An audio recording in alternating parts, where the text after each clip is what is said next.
হরে কৃষ্ণা, বৈদিক শ্লোক উইথ সই চ্যানেলে আপনাদের স্বাগতম। আচ্ছা, পাঠ করছি দ্বিতীয় অধ্যায়ের 37 নং শ্লোক। শুরু করছি। মুখবন্ধ। ওং অজ্ঞানতিমিরন্ধস্য জ্ঞানাঞ্জনশলাকয়া চক্ষুরুন্মিলিतं যেন তস্मै শ্রীগুরুবে নমঃ।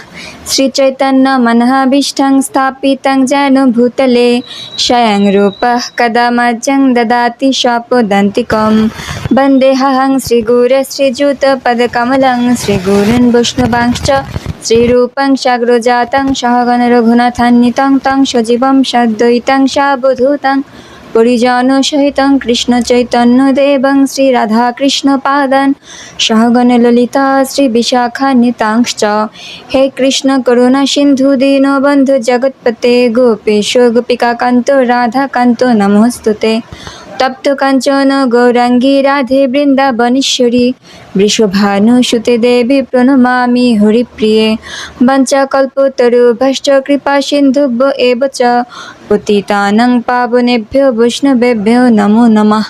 জয় শ্রীকৃষ্ণ চৈতন্য প্রভু নিত্যানন্দ শ্রী অদ্বৈত গদাধর শ্রীবাসাদি গৌর ভক্তবৃন্দা। হরে কৃষ্ণ কৃষ্ণ কৃষ্ণ হরে হরে, হরে রাম রাম রাম হরে হরে।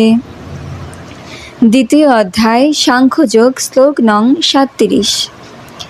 হতো বা প্রাপ্স্যসি স্বর্গং জিত্বা বা ভক্ষসে মোহিম তস্মাদুত্তিষ্ঠ কুন্তেয় যুদ্ধায় কৃত নিশ্চয়াঃ। শব্দের অর্থ হত নিহত হলে, বা অথবা প্রাপ্স্যসি লাভ করবে, স্বর্গম স্বর্গ, জিত্তা জয় লাভ করলে, বা অথবা ভক্ষসে ভোগ করবে, মহিম পৃথিবী, তস্মাৎ অতএব, উত্তিষ্ঠ উত্থিত হও, কৌন্তেয় হে কুন্তিপুত্র, যুদ্ধায় যুদ্ধের জন্য, কৃত দৃঢ় সংকল্প, নিশ্চয় নিশ্চিত হয়ে। অনুবাদ: হে কুন্তিপুত্র, এই যুদ্ধে নিহত হলে তুমি স্বর্গ লাভ করবে, আর জয়ী হলে পৃথিবী ভোগ করবে। অতএব যুদ্ধের জন্য দৃঢ় সংকল্প হয়ে উত্থিত হও।